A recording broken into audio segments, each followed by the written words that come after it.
Time पे बहुत निराश हो गया था। मेरी उम्मीद छोड़ दी थी। मैं पक्का मन बना चुका था कि भारत आज भी अंग्रेजों का गुलाम है। जब ये सारे आयुर्वेदिक हॉस्पिटल बंद कर दिए गए, क्लिनिक्स बंद कर दी गई और मेडिकल माफिया को खुली छूट दे दी गई अपना काम करने की। एक ऐसी बीमारी, सिंपल सा सर्दी जुकाम, उसका अरबों रुपए का बिजनेस बना दिया। ये चाउमीन, ये बर्गर, ये मोमो, ये जो आप खाते हो ना, सैंडविच और बाहर का खुले में खाते हो ना, जब भी आप हैरान हो जाओगे। इधर तो आप कलेक्टर बनोगे, उधर आपकी किडनी फेल होएगी। जो गीता में लिखा है, जो ग्रंथों में लिखा है, जो वेदों में लिखा है, सच लिखा है, झूठ लिखा है? मुझे लगता है कि सच लिखा है। सच लिखा है, ठीक है। तो भगवत गीता में भगवान श्री कृष्ण क्या कह रहे हैं कि जो भी मानव है ये मेरा ही अंश है, यानी कि हमें भगवान ने अपनी संतान बताया, ठीक। सामवेद में भगवान ने लिखा कि जब मैंने दुनिया बनाई तो मैंने मेरी छवि बनाई, मैंने मेरी कॉपी तैयार की, इंसान। हेल्थ की इंडस्ट्री में आज की डेट में हर इंसान चाहता है कि अपने आप को स्वस्थ रखना, और जब बात हेल्थ की आती है तो बात आती है आचार्य मनीष जी की। यहां पर लोग जो है हॉस्पिटल टू हॉस्पिटल जा जाकर इतना सारा मेडिसिन लेकर खाकर भी जब स्वस्थ नहीं हो पाते, तब उन्हें लगता है कि अब क्या किया जाए। तब वहां जाकर उन्हें पता चलता है कि एक ऐसा नाम भी है, आचार्य मनीष जी, जो कि आपको भरोसा देते हैं कि अगर आप आयुर्वेदिक आप अपनाते हैं तो पूरी जिंदगी आपको एक गोली खाने की जरूरत नहीं पड़ेगी। चलिए, हमारे स्टूडियो में स्वागत करता हूं मैं अपने साथ आचार्य मनीष जी का। स्वागत है सर आपका हमारे स्टूडियो में। आचार्य जी, सबसे पहला मेरा पहला सवाल आपसे है कि आप आयुर्वेदिक में कितने समय से हैं और किस तरह की ट्रीटमेंट आप अपने जो पेशेंट है उनको दे पा रहे हैं? देखो, मैं 1995 में हेल्थ के फील्ड में आ गया था। आया तो अपना इलाज कराने था, तो तब से ये मेरा फील्ड बन गया। और तब से मैंने एक चीज़ नोटिस करी कि अगर सच में इस दुनिया में कोई सही विज्ञान है ना, तो अपने शरीर को स्वयं ठीक करना है, जो कि हमारे शरीर को अब बखूबी आता है। लेकिन पिछले 75 साल जब से देश आज़ाद हुआ और जब देश अंग्रेजों का गुलाम था, हमें ऐसी पट्टी पढ़ाई गई, हमें ऐसा ज्ञान विज्ञान पढ़ाया गया कि हमें पढ़ाया गया कि बॉडी बेवकूफ़ है, हर चीज़ का इलाज दवाई है, जबकि हर चीज़ का इलाज ऑपरेशन है, जबकि ऐसा नहीं है। ये गलत पढ़ा दिया गया। हमारी बॉडी को किसी भी दवाई की जरूरत नहीं है। हमारी बॉडी को अपनी सेल्फ हीलिंग क्षमता से अपने आप को ठीक करना आता है। लेकिन वो विज्ञान अंग्रेजों ने छीन लिया और हमारे तक वो ज्ञान पहुंच ही नहीं पाया। तो अब हम वो कोशिश कर रहे हैं कि वो सही विज्ञान, कि चाहे कोई भी बड़ी से बड़ी बीमारी हो, चाहे किडनी खराब हो, चाहे लीवर खराब हो, चाहे कैंसर हो, चाहे हार्ट की प्रॉब्लम हो, शुगर हो, बीपी हो, कुछ भी हो, बॉडी स्वयं को खुद हील करने की शक्ति जानती है और वो दुनिया को हम सिखाने लगे हुए हैं। बहुत बढ़िया। तो सर, यहाँ पे मैं आपसे पूछना चाहूंगा कि क्या आयुर्वेद में सारी बीमारियों का सॉल्यूशन है? आयुर्वेद वेद है, आयुर्वेद विज्ञान है, आयुर्वेद जीवन जीने की कला है। बहुत बढ़िया। आयुर्वेद की फुल फॉर्म मैंने पहले भी बताया था, आयुर्जमा वेद, संपूर्ण आयु को जानने का विज्ञान। बहुत सुंदर। तो उसमें तो सब कुछ अपने आप ही आ गया ना। जैसे मैं आपसे एक सवाल पूछता हूं, जो गीता में लिखा है, जो ग्रंथों में लिखा है, जो वेदों में लिखा है, सच लिखा है, झूठ लिखा है? मुझे लगता है कि सच लिखा है। सच लिखा है, ठीक है। तो भगवत गीता में भगवान श्री कृष्ण क्या कह रहे हैं कि जो भी मानव है ये मेरा ही अंश है, यानी कि हमें भगवान ने अपनी संतान बताया है, ठीक। सामवेद में भगवान ने लिखा कि जब मैंने दुनिया बनाई तो मैंने मेरी छवि बनाई, मैंने मेरी कॉपी तैयार की, इंसान, यानी कि हम कौन हुए? भगवान का स्वरूप, भगवान जैसे। भगवान जैसे। ऋग्वेद में भगवान ने बोला जब मैंने दुनिया बनाई, पहाड़ बनाए, नदियां बनाई, पेड़ पौधे बनाए, जलचर, उभयचर, नवचर बनाए, तब उस टाइम मैंने सर्वश्रेष्ठ रचना बनाई, इंसान, यानी कि हम। ऐसा ही गुरु ग्रंथ साहब में, बाइबल में, कुरान में, हर जगह ये वर्णन है कि इंसान भगवान का स्वरूप है, भगवान की संतान है। तो हम कौन हुए? आप संदीप भगवान हुए, मैं मनीष भगवान हुआ, ये सामने दर्शक भी भगवान हुए, हम सब भगवान हैं। तो जब हम सब भगवान हैं तो हमें भगवान वाली शक्तियां भी होंगी। तो वो शक्तियां हमें पहचाननी है। जैसे जामवंत ने हनुमान जी को रामायण में समुद्र को लांघने के टाइम पे शक्तियां याद कराई थी। बहुत बढ़िया। ऐसे ही हम लोग, मैं और मेरी 250 डॉक्टर्स की टीम और 2500 लोगों का स्टाफ, हम सिर्फ पेशेंट को उसकी शक्तियां याद करा रहे हैं। पेशेंट ठीक स्वयं हो रहा है, हमारा कोई रोल नहीं है। हम सिर्फ उसको सही जानकारी, सही उपाय, सही खाना पीना, सही लाइफस्टाइल सिखा रहे हैं। सर, मेरा सवाल आपसे है कि क्या आपने बचपन से ही ये माना था कि आप एक आयुर्वेद में जाएंगे और बहुत सारे लोगों को आप सही करने का एक निर्णय लेंगे? बिल्कुल नहीं। मैं बचपन में अपने घर का एक सिंपल बच्चा, कमजोर बच्चा, बीमार बच्चा था। मैंने कभी सोचा भी नहीं था कि मेरा ये फील्ड बन जाएगा। मैं खुद इतना बीमार रहता था कि मुझे डॉक्टर की जरूरत पड़ती थी। और आज पूरे भारत में हमारे 36 हॉस्पिटल्स हैं। बहुत बढ़िया। एक 84 क्लिनिक्स की चेन है। आज पूरे भारत में सबसे बड़ी आयुर्वेदिक क्लिनिक की चेन हमारी है। सबसे बड़ी इंटीग्रेटेड हॉस्पिटल की चेन हमारी है। तो मुझे फक्र होता है कि एक खुद बीमार रहने वाला व्यक्ति आज दुनिया को इलाज सिखा रहा है। तो मुझे अपने ऊपर भी गर्व होता है और अपने माँ बाप को भी मैं थैंक यू बोलना चाहूंगा, भगवान को भी थैंक यू बोलूंगा कि उनके कुछ ऐसे मेरे कुछ अच्छे कर्म थे कि मैं उस घर में पैदा हुआ कि जहां मुझे साथ मिला, हर चीज का आशीर्वाद मिला और मैं ये इतना कुछ कर पाया। और सबसे बड़ी बात बताऊं, जितने लोग ठीक हो रहे हैं ना, उनकी दुआओं से ही हम दिन दुगनी रात चौगुनी तरक्की कर रहे हैं। मनीष जी, मेरा छोटा सा सवाल है। जैसा कि मुझे पता चला है आपके बारे में, जब आप बचपन में थे तो आपके चश्मा चढ़ गया था। हाँ, वो तो आपसे मैं कल जिक्र हाँ कर रहा बिल्कुल। था। तो मैं वो जानना चाहता हूँ, जब चश्मा चढ़ गया था तो वहां पर क्या वो डिसीजन लिया आपकी फैमिली ने, और वहां पर क्या ऐसा हुआ कि आपका जो आगे का मतलब जो पैटर्न था वो चेंज हुआ? मुझे लगता है उसी घटना के बाद मैं ऐसा हूं आज की डेट में। हुआ क्या था, 7वीं क्लास में, जब मैं 7th क्लास में था, तो मेरी आई साइड में आंखों से पानी आने लग गया, मुझे धुंधला दिखने लग गया। तो 4-5 दिन तो मैंने कोई ध्यान नहीं दिया। तो मेरे मम्मी को बताया, तो मम्मी सहारनपुर के रहने वाले हैं, हम सहारनपुर रहा हूं मैं। तो सहारनपुर में एक जनकपुरी में एक डॉक्टर होते थे। तो मुझे याद भी नहीं जनकपुरी था कि जनकनगर था। जनकनगर। तो वहां पे एक डॉक्टर थे, वहां पे आई स्पेशलिस्ट थे वो। मुझे मम्मी उनके पास ले गई। उस टाइम उनकी 30 रुपए फीस होती थी। उन्होंने मेरी आई साइट चेक करी, 2 बार बुलाया और आखिर में मुझे एक चश्मा दे दिया। मैं घर आया, वो चश्मा लगा के मैं फोटो खिंचवा रहा था कि जब फोटो धुल के आएगी, रील होती थी ना उस टाइम तो, कि फोटो में देखूंगा मैं कैसा लग रहा हूं। तो मेरे चाचा जी साइंटिस्ट हैं, जूलॉजिकल सर्वे ऑफ इंडिया में डायरेक्टर रिटायर हुए हैं। उन्होंने मुझे बुलाया, इधर आ। उन्होंने चश्मा लिया और तोड़ दिया और बोलते कल दोबारा डॉक्टर के पास मेरे साथ चलना। तो वो जो फीस लगती थी वो 1 हफ्ते की लगती थी। तो डॉक्टर ने फीस दोबारा ली नहीं। वो डॉक्टर के पास मुझे लेके गए और बोलते चश्मा नहीं लगवाना, अब कोई डॉक्टर साहब तरीका बताओ। तब मुझे दिमाग में ये पहली बार आया कि ऐसे रीजन पूछने चाहिए डॉक्टर से कि कोई और तरीका बताओ। और तरीका? तो डॉक्टर ने बोला 5 बादाम और 5 भूरी मिर्चें और रोज रात को भिगो के रखनी है और सुबह उठ के चबा चबा के खानी है 2-3 महीने तक। और नंगे पांव जब ओस पड़ी होती है घास पे, गीली घास पे, सुबह सुबह घूमना है। तो मुझे अच्छी तरह याद है, शायद 11 या 12 दिन ही मेरे चाचा जी मुझे सहारनपुर में कंपनी गार्डन है, वहां घूमने के लिए लेके गए। और 7वीं क्लास में मेरी उम्र 13 साल थी और आज मैं 49 साल का हो गया। अभी तक मुझे चश्मा नहीं लगा। वो सफेद, वो भूरी मिर्चें और वो 5 बादाम आज तक काम कर रहे हैं। तो ये आयुर्वेद है। और नंगे पांव घास पे मैं आज भी घूमता हूं। तो मुझे अभी तक कोई आई साइड की प्रॉब्लम नहीं हुई। और मैं आपको बताना चाहूंगा, अगर आप चाहो तो मैं दर्शकों को बता दूं। हाँ बिल्कुल सर। कि चश्मा अगर किसी के लगा हुआ है तो उतार भी सकते हैं। अगर किसी के चश्मा लगा हुआ है तो उतर जाएगा। कैसे सर? क्या करना है, रात को अपने दांतों को अच्छी तरह साफ करके सोना है और सोते वक्त आपका सिर पूरब में या दक्षिण में होना चाहिए। पूरब जिधर सूरज उगता है उस तरफ होता है। अगर उस तरफ मुंह करो तो उसके राइट साइड में दक्षिण होता है। तो पूरब या दक्षिण में सिर करके सोना है। जब भी लेटना है बाईं करवट लेटना है। सुबह उठ के अपनी बॉडी को हिलाना है, बिस्तर पे पड़े पड़े इतना हिलाना है कि ब्लड सर्कुलेशन पूरी बॉडी में फैल जाए। क्योंकि हमारी बॉडी में 5 लीटर खून है, रात को 2.5-3 लीटर खून पेट पे आ जाता है।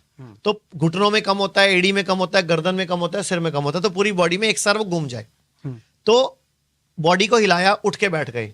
अच्छी तरह हाथ रगड़ने हैं, इतने रगड़ने हैं गर्म हो जाए और उसको ऐसे आंखों पे लगाना है। 10-20 सेकंड रोक के रखना, चेहरे पे मल लेना है। अपनी लार लेनी है, अपनी सलाइवा लेनी है, अपनी लार लेनी है जो मुंह में रस बनता है।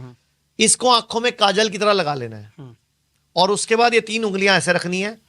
7 बार ऐसे घुमाना है, 7 बार ऐसे घुमाना है। उसके बाद 25-30 बार इस तरह घुमाना है और 25-30 बार उल्टा घुमाना है। और दोबारा हाथ रगड़ने हैं, गर्म करने हैं और आंखों पे लगा लेने हैं। 2 मिनट में एक्सरसाइज पूरी हो जाएगी और 10 से 15 दिनों में 0.25, 0.5 नंबर का चश्मा उतर जाएगा। अगर आपका चश्मा 2 नंबर का, 2.5 नंबर का, 3 नंबर का है तो वो 1-1.5 महीने में उतर जाएगा। और अगर आप इससे भी जल्दी चश्मा उतारना चाहते हो तो अपने घर के आसपास कोई भी पंचकर्म आयुर्वेद का सेंटर ढूंढ लो। आयुर्वेद का पंचकर्म सेंटर, वहां पे अक्षय तर्पण नाम की एक थेरेपी होती है, अक्षय तर्पण, वो भी साथ में करवा लो तो चश्मा भी उतर जाएगा आपको सफेद मोतिया, काला मोतिया, कैटरैक्ट, ग्लूकोमा, आंखों में कुकरे होना, दाने होना, पानी आना, लाल रहना, वो सब भी ठीक हो जाए। बहुत बढ़िया जानकारी आज आपने हमारे दर्शकों को दी है। चश्मे की समस्या बहुत ज्यादा थी। बिल्कुल। मैं मनीष जी आपसे पूछना चाहूंगा आचार्य जी कि जो बच्चे हैं जो स्टडी कर रहे हैं, जो जिनका सपना है कुछ बनना, यूपीएससी क्रैक करना, डॉक्टर बनना, इंजीनियर बनना, तो आचार्य जी वहां पर होता है क्या है कि बच्चों का जो मेमोरी है वो आज की डेट में बच्चे हमें बताते हैं, सर हमें याद करते हैं, हम भूल जाते हैं। तो वहां पर आप हमारे दर्शकों में कई सारे बच्चे भी हैं, बहुत सारे स्टूडेंट जो यूपीएससी लेवल की, इंजीनियर लेवल की और एमबीबीएस लेवल की तैयारी कर रहे हैं, तो इस मेमोरी को कैसे अपने आप को स्ट्रॉन्ग कर सकते हैं? 2 तरीके हैं। नंबर 1, मेमोरी को स्ट्रॉन्ग करना, और जो भी पढ़ो वो याद रह जाए आपको। हाँ। और आपको एक ही बार पढ़ने में रट जाए, मतलब बार बार पढ़ना ना पड़े, एक बार पढ़ो तो आपको। मैं भी अपनी 10वीं क्लास का पूरे सहारनपुर डिस्ट्रिक्ट का टॉपर हूं, तो मतलब, और मेरे घर वाले हैरान थे कि ये पढ़ता भी नहीं है, ये टॉप पता नहीं कैसे कर जाता है। जबकि मैं सीरियल देखा करता था उस टाइम, दादी माँ जागी और विक्रम बेताल, इस तरह के सीरियल आया करते थे। तो 10th क्लास में पूरा डिस्ट्रिक्ट टॉप हुआ था। मुझे 2 साल तक स्कॉलरशिप भी मिली थी उसके बाद, गवर्नमेंट ऑफ, जो डिस्ट्रिक्ट कलेक्टर होते हैं ना, उनकी तरफ से। सर मैं यहाँ पे पूछना चाहूंगा, आपका जो स्कूल का जो दौर था, क्या आपकी स्कूल और कॉलेज के दिनों में आपकी पर्सनालिटी बिल्कुल अलग थी और स्टूडेंट से, या फिर मतलब कैसी थी? मैं पूरे क्लास में सबसे सुकड़ा बच्चा था, सबसे कमजोर बच्चा था, सांवला रंग था, और बिल्कुल मेरा वजन ग्रेजुएशन करने तक भी 39 kg था, मतलब बिल्कुल दुबला पतला। तो वो तो याद ही मत कराओ दिन में। तो मैं आपको मेमोरी के लिए बताने लगा था। तो जितने भी लोग आईएएस बनना चाहते हैं या कोई कंपटीशन क्रैक करना चाहते हैं, तो एक चीज सुनो ध्यान से। आप रोज सुबह उठ के खाली पेट, उकड़ू बैठ के, नीचे बैठ के, मतलब इंडियन टॉयलेट स्टाइल में बैठ के 1 कप गरम गरम पानी पीना शुरू करो। पहली बात, उससे आपकी पिंडली दबेगी। आप सबने कहावत सुनी है, अकल पैरों में होती है, अकल घुटनों में होती है, कई बोलते हैं अकल एड़ी में होती है, कोई बोलता है लंबे आदमी की होती है, कोई बोलता है फौजियों की होती है। तो क्यों बोलते हैं? हमारी पिंडली सेकंड हार्ट है। हमारे ब्रेन में कितना खून रहता है एक टाइम पे, कुछ आइडिया? आप बताइए सर। 150 ग्राम, 170 ml, और मेरी एक पिंडली में 250 ग्राम खून रहता है। तो दोनों पिंडली में कितना हो गया? 500 ग्राम। यानी कि सिर के मुकाबले 3 गुना खून कहां पड़ा है? पिंडली में। और अकल क्या है मेरी? पैरों में। पुरजों ने सिखाया हमें, कहावत में, बहाने में। तो जैसे आप उकड़ू बैठोगे या वज्रासन में बैठोगे, आपकी पिंडली दबेगी, वो सारा ब्लड आपके यूज आएगा। नंबर 1। नंबर 2, आपने 15 दिन में एक बार शिरोधारा करानी है। शिरोधारा, आयुर्वेद में पंचकर्म के अंदर शिरोधारा एक टेक्निक होती है। आपको लेटने के बाद सिर पे तेल गिराया जाता है, बहुत सस्ती थेरेपी है। 15 दिन में एक बार वो करा लेना। एक बार 2-3 बार करा लो, फिर 15 दिन में एक बार करा लेना। मैं कहता हूं इतनी तगड़ी आपकी मेमोरी हो जाएगी, आप एक बार चीज सुन लोगे ना, एक बार चीज देख लोगे ना, आपको याद हो जाएगी। बहुत बढ़िया। क्योंकि दिमाग में जो रसायन है, डोपामिन, ऑक्सीटोसिन, सेरोटोनिन और एंडोर्फिन, ये चारों एक लय में आ जाएंगे, ये चारों बैलेंस हो जाएंगे। इसका नाम फुल फॉर्म भी डोज बनता है, DOSC। D for dopamine, O for oxytocin, S for serotonin, E for endorphin. तो एक और काम करना है, नंगे पांव घास पे घूमना है। बहुत ये 2 काम कर लीजिए, आपकी मेमोरी शार्प हो जाएगी। और एक मैं सबको बोलना चाहूंगा, सभी बच्चों को, प्लीज हाथ जोड़ के विनती है, जंक फूड खाना छोड़ दो। बहुत अच्छा। ये चाउमीन, ये बर्गर, ये मोमो, ये जो आप खाते हो ना, सैंडविच और बाहर का खुले में खाते हो ना, जो भी, आप हैरान हो जाओगे। इधर तो आप कलेक्टर बनोगे, उधर आपकी किडनी फेल होगी। इधर आप IPS बनोगे, उधर आपके कोई लीवर प्रॉब्लम होगी। इधर आप कोई एग्जाम क्रैक करोगे, कोई बैंक का या कोई और किसी चीज का, उधर आपको शुगर हो चुकी होगी, ब्लड प्रेशर हो चुका होगा, या सेक्स की कमजोरी हो चुकी होगी। इतना ज्यादा इन जंक फूड में MSG डलता है, इतना ज्यादा केमिकल होता है इसमें, प्रिजर्वेटिव होते हैं, नुकसान करते हैं। आप नियम बनाओ कि रोज 1 गिलास फ्रेश जूस पीना है, मौसमी का, संतरे का, किन्नू का, अमरूद का, अनार का, नारियल पानी पीना है या गन्ने का जूस पीना है, कुछ भी पियो लेकिन नेचुरल, बिना नमक, बिना चीनी, बिना छाने। अगर एक और काम करो, एक और बहुत पावरफुल टेक्निक है मेमोरी को शार्प करने की। जो भी आप रोटी खाते हो, तो रोटी की जो बाइट है, टुकड़ा है, वो अंगूठे के नाखून जितना होना चाहिए। अंगूठे के नाखून जितना। मतलब रोटी की बाइट 1 सेंटीमीटर बाय 1 सेंटीमीटर होनी चाहिए अंदाजन। हम क्या करते हैं, अभी रोटी की बाइट इतनी बड़ी करते हैं और उसमें सब्जी भर के खाते हैं। तो सब्जी चम्मच से भरनी है भाई, सब्जी में चम्मच है, आपने ना 32 बार चबाना है हर बाइट को और हर पानी के घूंट को। जैसे मैं पानी पीऊं या हर्बल टी पीऊं तो एक एक घूंट पीना है। होता क्या है, जब हम जबड़े को हिलाते हैं तो मेरे ब्रेन के सारे रसायन वो एक सामंजस्य में, एक लय में आ जाते हैं, तो आपका ब्रेन शार्प होता है। बहुत बढ़िया। आपकी मेमोरी इतनी तगड़ी हो जाएगी कि आप एक बार चीज सुन लोगे ना, इस जन्म में तो भूलोगे नहीं। बहुत बढ़िया, बहुत बढ़िया जानकारी दी आपने।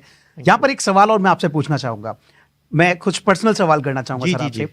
वो एक ऐसा पल मुझे बताइए जब आपको लगा कि मैं बहुत ज्यादा स्ट्रेस, आपको कभी लगा ऐसा कि कोई स्ट्रेस रहा हो, कोई चैलेंजेस आपको और करने पड़े हो लाइफ में, इस तरह से कुछ चैलेंजेस आपके लाइफ में आए और आपने किस तरह से उन चैलेंजेस को डील किया? ये जब कोरोना आया था, इसको मैं प्लैंडेमिक बोलता हूं। मैं के टाइम पे बहुत निराश हो गया था, मेरी उम्मीद छोड़ दी थी। मैं पक्का मन बना चुका था कि भारत आज भी अंग्रेजों का गुलाम है। जब ये आया, सारे आयुर्वेदिक हॉस्पिटल बंद कर दिए गए, क्लिनिक्स बंद कर दी गई और मेडिकल माफिया को खुली छूट दे दी गई अपना काम करने की। एक ऐसी बीमारी, सिंपल सा सर्दी जुकाम, उसका अरबों रुपए का बिजनेस बना दिया। तो मुझे बड़ा दुख हुआ कि मैं भारत के लिए कुछ कर नहीं पा रहा हूं। बस वहां मेरा पुनर्जन्म हुआ 2020 में। के बाद मैंने पहले तो मन बनाया कि मैं सब कुछ छोड़ छाड़ के सन्यास ले लूं और काम धाम छोड़ दूं, मुझे काम ही नहीं करना, क्योंकि ये देश आज भी अंग्रेजों का गुलाम है। तो 15 दिन तो ये स्थिति रही कि मुझे सब कुछ छोड़ छाड़ के काम बंद कर देना है। लेकिन उस टाइम फिर मेरे कोई 2 पुराने बचपन के साथी थे, दोबारा बैठे, उन्होंने बोला सर एक तरीका हम हार मान के बैठ जाएं, एक तरीका साला मेडिकल माफिया को उनकी औकात दिखाएं। बहुत बढ़िया। तो उन्होंने कहा दूसरे वाले पे काम करते हैं ना, देखी जाएगी। तो फिर घर वालों ने लड़ा कि राजीव दीक्षित जी ये सब कर रहे थे, तो आज वो जिंदा नहीं है, उनको मरवा दिया गया। तो अगर मैं ऐसा करूंगा तो मेरे को भी जान का खतरा आएगा, क्योंकि हम मेडिकल माफिया के खिलाफ खुल के बोलते हैं।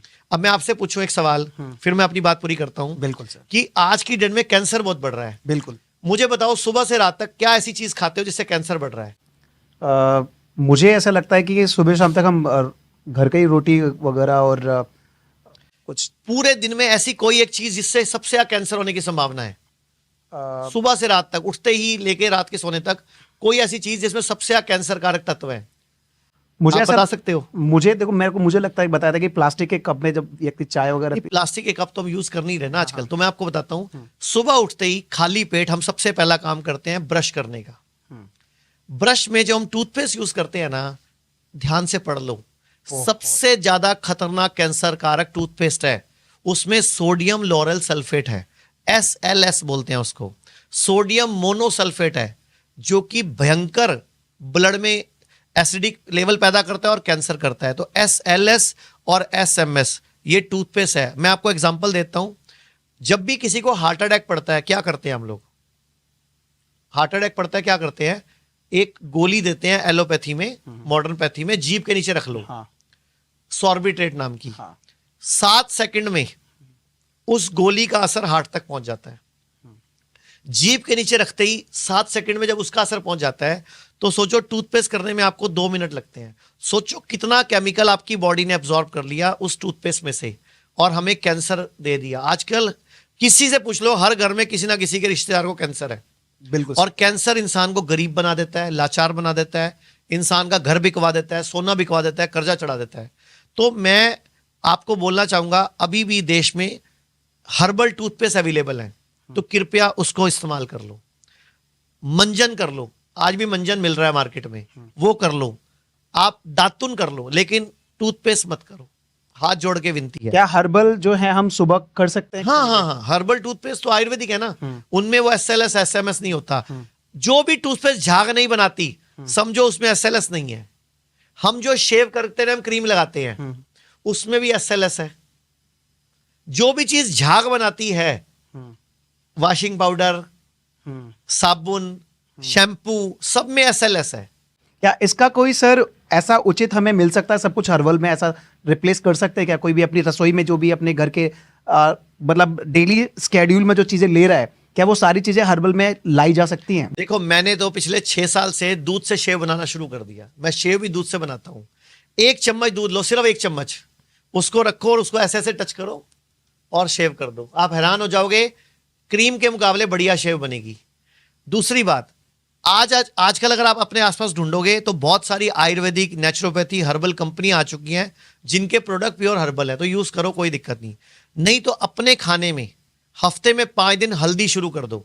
हल्दी अदरक की तरह आती है, जूस पीना है ना, आप जूस वालों से डिमांड करो कि भैया जब जूस बनाओ ना, उसमें एक हल्दी का टुकड़ा डाल देना, उसमें एक अदरक का टुकड़ा डाल देना, उसमें कड़ी पत्ते डाल देना, उसमें आंवला डाल देना।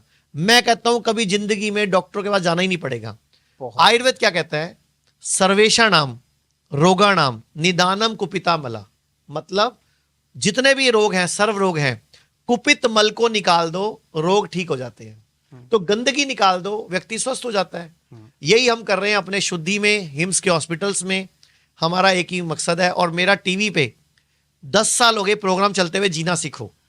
आज तक टीवी चैनल वाले बोलते हैं, मुझे, मैं नहीं बोल रहा, टीवी चैनल वाले बोलते हैं कि इतनी ज्यादा टीआरपी किसी प्रोग्राम की नहीं आती हेल्थ के शो की जितनी आपके प्रोग्राम की आती है। क्योंकि मैं सच बोल देता हूं, लोगों को कड़वा लगे, लोगों को अच्छा लगे, बुरा लगे। सर मैं आपको बहुत देखता हूं, मैं भी टेलीविजन पे आपको देखता हूं। और सर मैं यहाँ पे एक सवाल और करना चाहूंगा, इस भाग दौड़ भरी जिंदगी में आप हजारों लाखों लोगों को इतना सही कर पा रहे हैं, ट्रीटमेंट दे पा रहे हैं, इतने अच्छे अच्छे आज आपने नुस्खे बताए हैं कि वाकई में अगर कोई घर पर करेगा तो उसे हॉस्पिटल्स जाने की जरूरत ही ना पड़े। और यहां पर मैं यह पूछना चाहूंगा सर, इतने भाग दौड़ की जिंदगी में आप अपने टाइम को कैसे मैनेज करते हैं सर?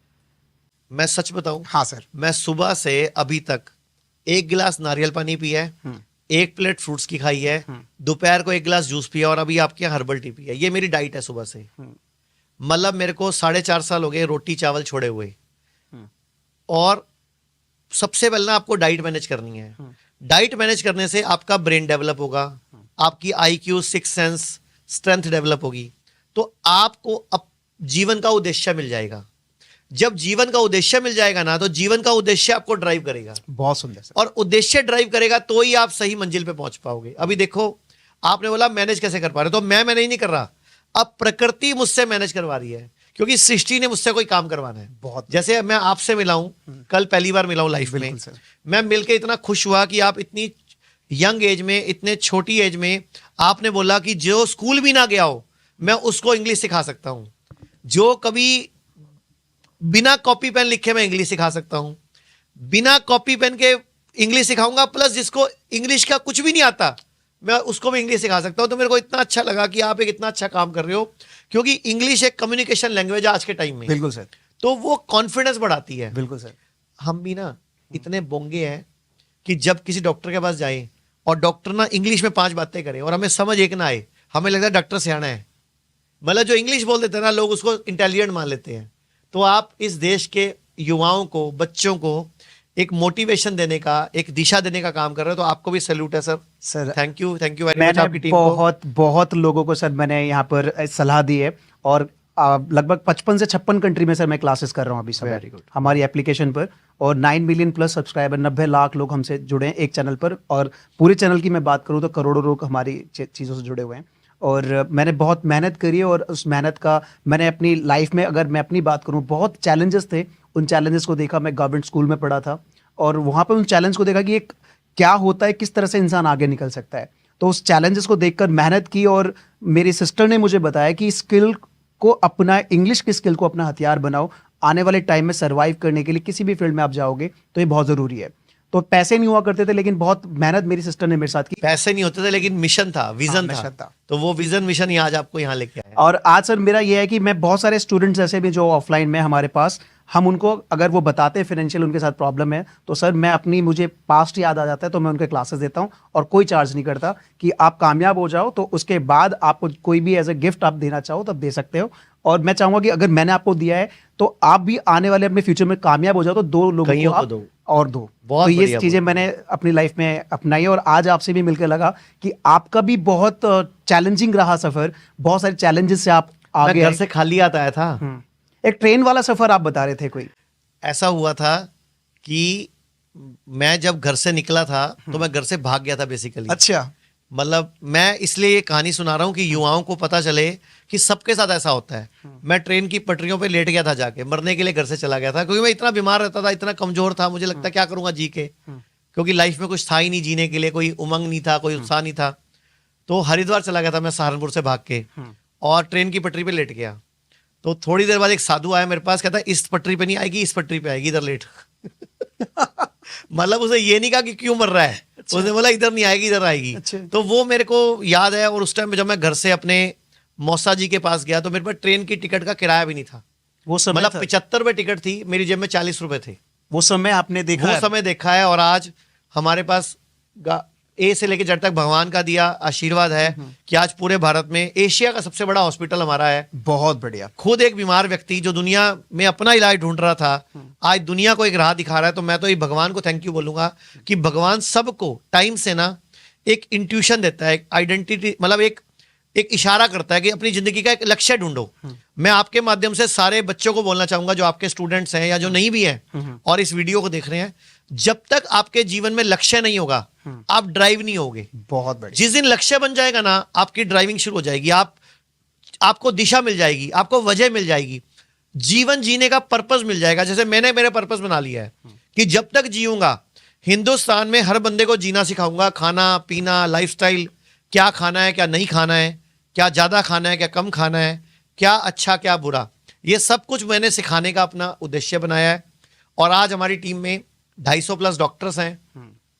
पूरे देश की सबसे बड़ी आयुर्वेदिक क्लिनिक्स की चेन है, बहुत बढ़िया। हॉस्पिटल्स की चेन है। और सबसे बड़ी बात, जब दुनिया में लोगों को जवाब मिल जाता है कि किडनी फेल हो गई, अब तो डायलिसिस ही होगा, ट्रांसप्लांट ही होगा, तब लोगों को हम याद आते हैं। लीवर फेल में लोगों को बोला जाता है ट्रांसप्लांट कराओ, 50 लाख का इंतजाम कराओ, तब लोगों को हिम्स याद आता है।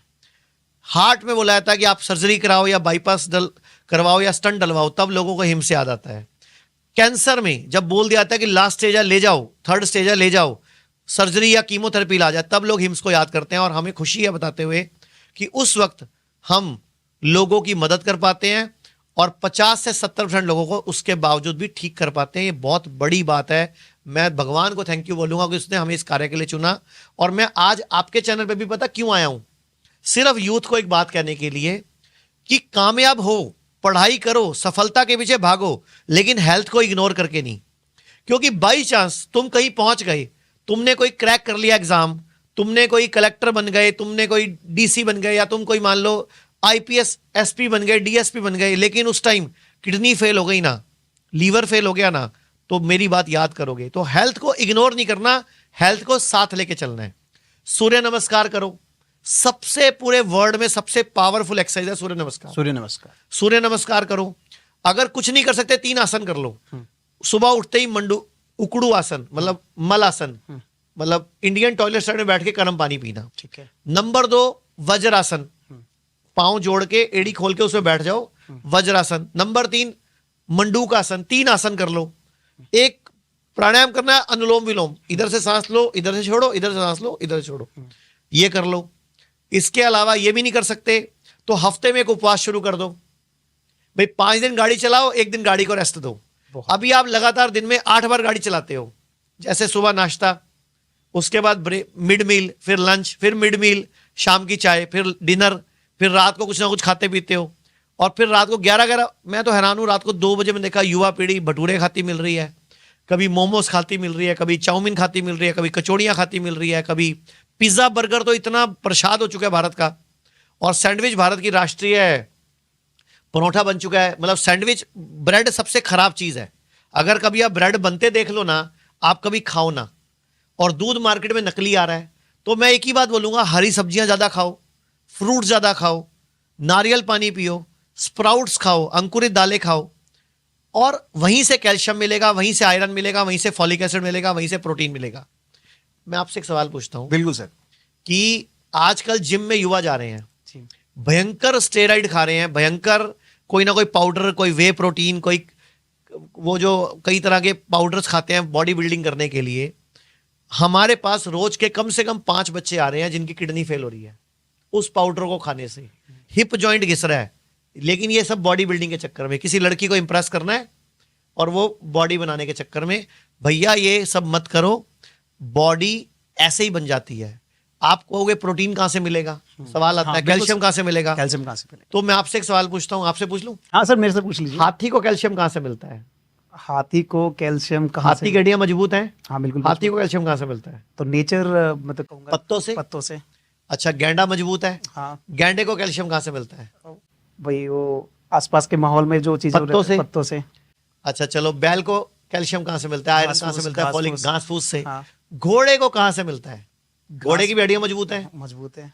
घोड़े को भी। घास से। थोड़े दिन पहले मैंने ऐसी सवाल किसी एंकर से कर लिया, उसने बोला घोड़े को मिलता है चने से। तो मैंने बोला चना ना, सिर्फ उसने आपकी शादी में घोड़े ने फोटो खिंचाने के चक्कर में खाया, जंगल में चना नहीं पड़ा, घास फूस ही खाता है वो। घास तो कहने का मतलब जब सब जानवरों को घास फूस से calcium, iron, folic acid, protein, calcium मिल जाता है, तो हमें भी वहीं से मिलेगा भाई। तो अपनी डाइट में सलाद बढ़ाओ, फ्रूट बढ़ाओ, नारियल पानी बढ़ाओ। और मैं नहीं बोल रहा महंगी चीजें खाओ, खीरा 1 रुपए का 2 रुपए का मिलता है, गाजर मिलती है, टमाटर मिलता है, जो सस्ता मिलता है तब खा लो ना। और सीजन के फ्रूट्स खाओ। मैंगो शेक नहीं पीना, आम खाना है।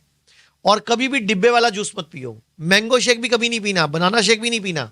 आजकल के युवा मैंगो शेक, बनाना शेक बहुत पीते हैं। आयुर्वेद में साफ साफ वर्णित है कि कभी भी फल और दूध का सेवन इकट्ठे नहीं करना होता।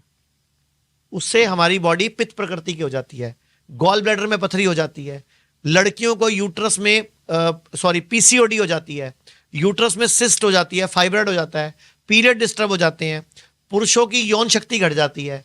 अभी एक रिपोर्ट आई थी दक्षिण भारत की कि 49% युवा कपल जो नाइट ड्यूटी में काम करते हैं वो इनफर्टाइल है, मतलब बच्चा ही नहीं पैदा कर सकते। सोचो हमारा देश कहां जा रहा है।